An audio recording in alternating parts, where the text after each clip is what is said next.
warahmatullahi wabarakatuh. Perkenalkan, nama saya Yulda Fijratul Khaira, jurusan Manajemen Pendidikan Islam, kuliah di UIN Membon Jawa Barat. Materi saya terkait tentang mengimplementasikan atau menerapkan manajemen kurikulum untuk meningkatkan mutu pendidikan dalam studi kasus SMK Migas Suku. Terkait sub materinya, yang pertama yaitu A. Konsep dasar manajemen, B.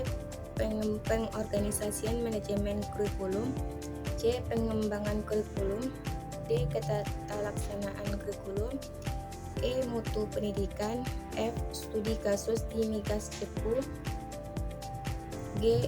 Implementasi manajemen kurikulum di SMK Migas Cepu. Bagian A yaitu konsep dasar manajemen kurikulum. Adapun menurut Rusman pada tahun 2009, manajemen kurikulum adalah sebagai suatu sistem pengelolaan kurikulum yang kooperatif, komprehensif, sistemik, dan sistematik dalam rangka mewujudkan ketercapaian tujuan kurikulum. Bagian B yaitu pengorganisasian manajemen kurikulum.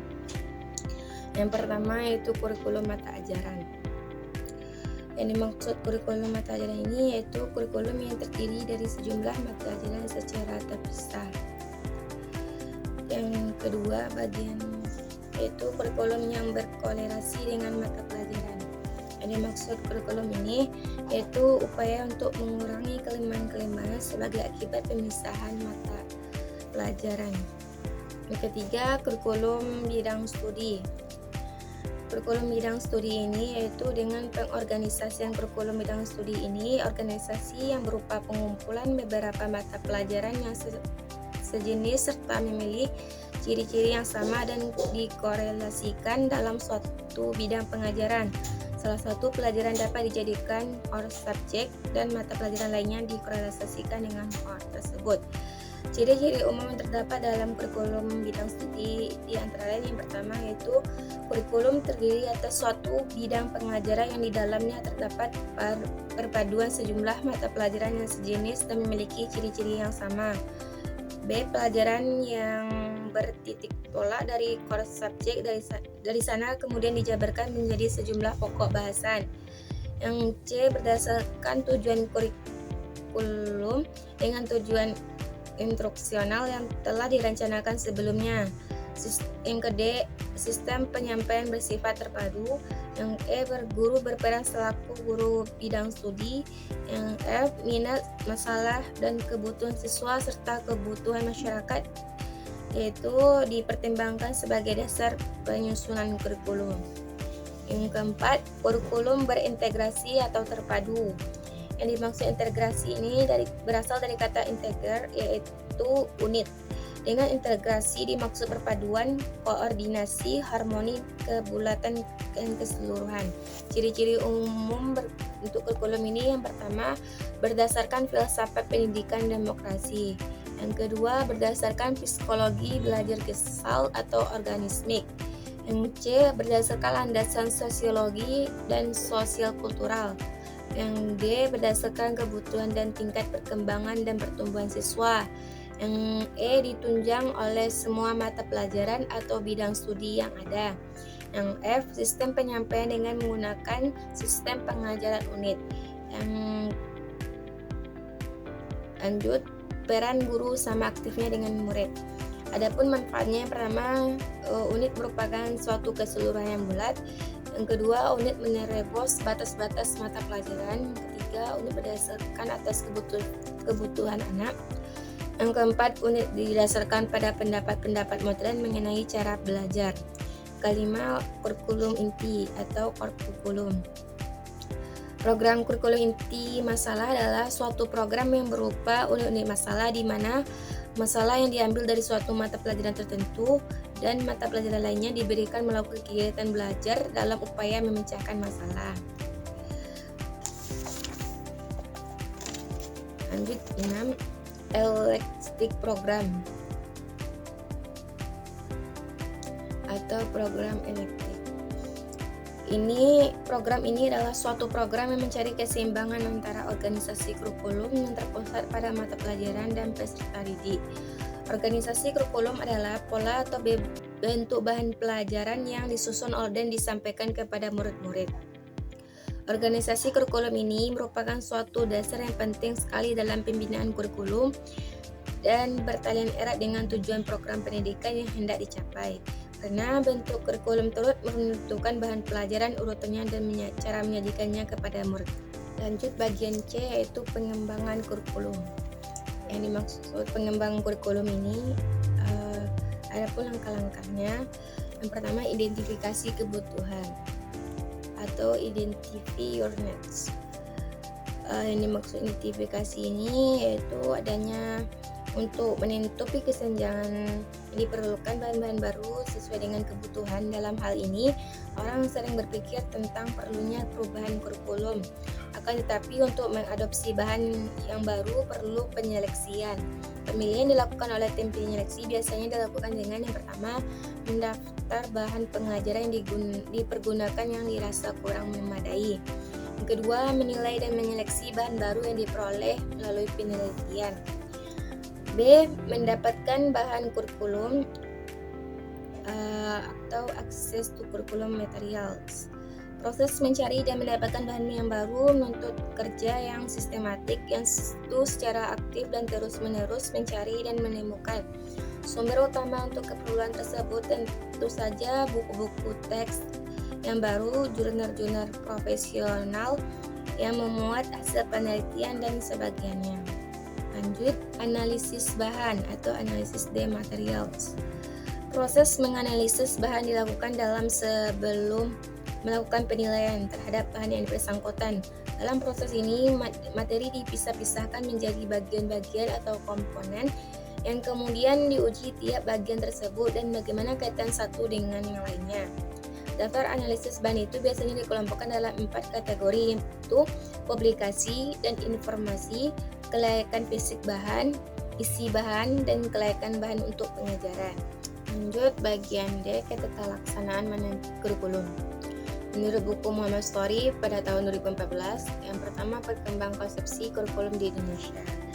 Nah, perkembangan konsepsi kurikulum di Indonesia ini itu dibuat oleh pemerintah pusat adalah kurikulum standar yang berlaku secara nasional. Pada kondisi sekolah pada umumnya sangat beragam. Oleh karena itu, dalam implementasinya sekolah dapat mengembangkan atau memperdalam, memperkaya dan memodifikasi, namun tidak boleh mengurangi isi kurikulum yang berlaku secara nasional.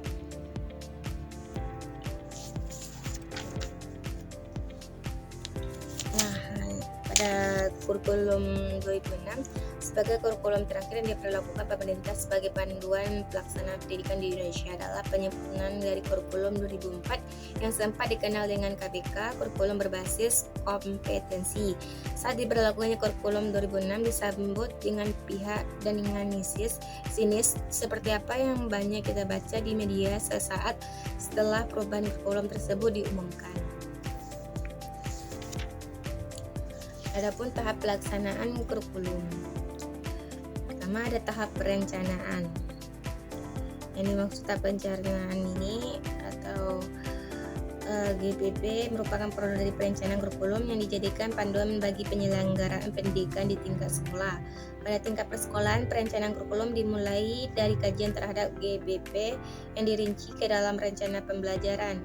Pada tahap ini, kurikulum dijabarkan sampai menjadi rencana pengajaran RP. Untuk itu perlu dilakukan tahapan sebagai berikut. Yang pertama, menjabarkan GBPP menjadi analisis mata pelajaran atau AMP. Yang paling pokok, esensial atau biasanya yang disukar dipahami oleh siswa. Pokok bahasan semacam ini diprioritaskan untuk dibahas secara tatap muka kelas atau laboratorium. Pokok bahasa yang kurang esensial atau mudah dipahami oleh siswa dapat dijadikan tugas atau pekerjaan rumah. Kedua, berdasarkan kalender pendidikan dari Dinas Pendidikan, sekolah harus menghitung hari kerja efektif dan jam pelajaran efektif untuk setiap mata pelajaran, memperhitungkan hari libur, hari untuk keulangan, dan hari-hari tidak efektif. Yang ketiga, menyusun program tahunan atau prota. Dalam mengisi prota, yang penting adalah membandingkan jumlah jam efektif dengan alokasi waktu tatap muka dalam format AMP. Jika ternyata jam efektif lebih sedikit dibanding alokasi waktu tatap muka, maka harus dirancang tambahan jam pelajaran atau pokok bahasa yang dijadikan tugas atau pekerjaan rumah. Dengan demikian, sejak awal telah diketahui akan adanya jam pelajaran tambahan atau pokok bahasa esensial, tapi diberikan sebagai tugas pekerjaan rumah. Yang keempat, menyusun program katrulan atau proka. Sebenarnya penyusunan proka tidak jauh berbeda dengan penyusunan prota. Yang pokok untuk diperhatikan pada proka sudah harus semakin jelas bagaimana pokok bahasan dalam satu katrulan diselesaikan, termasuk kapan akan diajarkan, baik melalui kegiatan tatap muka maupun tugas pekerjaan rumah. Kelima, program satuan pelajaran atau PSP. Dalam penyusunan PSP, guru sudah memasukkan secara jelas kegiatan untuk setiap sub pokok bahasan, termasuk bagaimana teks formatif yang dilakukan untuk mengetahui ketercapaian tujuan pembelajaran. Yang keenam, rencana pengajaran atau RP merupakan rincian PSP untuk satu kali tatap muka. Yang penting pada RP harus terdapat catatan kemajuan siswa setelah mengikuti pelajaran. Data tersebut dipakai sebagai dasar melaksanakan RP berikutnya. Adapun peranan guru dalam pelaksanaan kurikulum yang ada menurut Sanjaya, yang pertama sebagai fasilitator, yang kedua manajer, yang ketiga demonstrator, yang keempat administrator, yang kelima motivator, yang keenam organisator, yang ketujuh evaluator. Sebagai fasilitator, guru berperan untuk memudahkan siswa dalam melaksanakan proses pembelajaran, terutama kaitannya dengan penggunaan media dan sumber belajar. Kalau sebagai manajer, yaitu pembelajaran guru berperan dalam menciptakan suasana atau iklim belajar yang memungkinkan siswa dapat belajar secara nyaman melalui pengelolaan kelas yang baik. Adapun peran sebagai demonstrator dapat ditunjukkan dengan penampilan guru yang menjadi acuan bagi siswa. Sebagai administrator, guru memfungsikan penggunaan dokumentasi dan data siswa untuk keperluan pembinaan dan bimbingan. Sebagai organisator, peran yang diharapkan pada guru dalam mengorganisasi siswa baik secara kelompok maupun individual, sehingga tetap terjaga keharmonisan di antara siswa. Guru sebagai evaluator harus memiliki kemampuan untuk mengukur pencapaian tujuan pembelajaran pada siswa masing-masing dan kelompok siswa, serta mampu menggunakan sebagai alat untuk penentuan tindak lanjut. Mutu pendidikan. Adapun menurut para ahli, mutu pendidikan adalah kualitas atau pengukuran baik atau buruk proses pengubahan sikap dan tata laku seseorang atau kelompok orang dalam usaha mendewasakan manusia untuk mendekatkan diri kepada Tuhan melalui upaya bimbingan, pengajaran, dan pelatihan. Terkait studi kasus di SMK Migas Cepu, ini ada dua faktor. Pertama, faktor internal. Yang pertama, faktor SDM. Kedua, tidak kesiapan siswa dalam proses menerima pembelajaran. Yang kedua, faktor eksternal. Adanya kebijakan daerah bertentangan dengan kebijakan lembaga. Lanjut, sorotan dari lembaga sosial nasional. Jadi pengimplementasian manajemen kurikulum di SMK Migas Cepu ini, pertama, adanya perancangan kurikulum pendidikan sebelum memasuki tahun ajaran baru. Yang kedua, pengembangan proses kurikulum SMK Migas yang didasar dengan pemikiran yang menjadi acuan pengembangan kurikulum. Yang ketiga, pengaturan struktur program kurikulum SMK Migas yang mengacu pada peraturan BPSD-MPK Kemendikbud tentang struktur program SMK. Nah, sekian video ini. Terima kasih telah menonton video ini. Semoga pemahaman kita tentang manajemen kurikulum bisa kita implementasikan di lembaga pendidikan agar mencapai tujuan yang efektif dan efisien.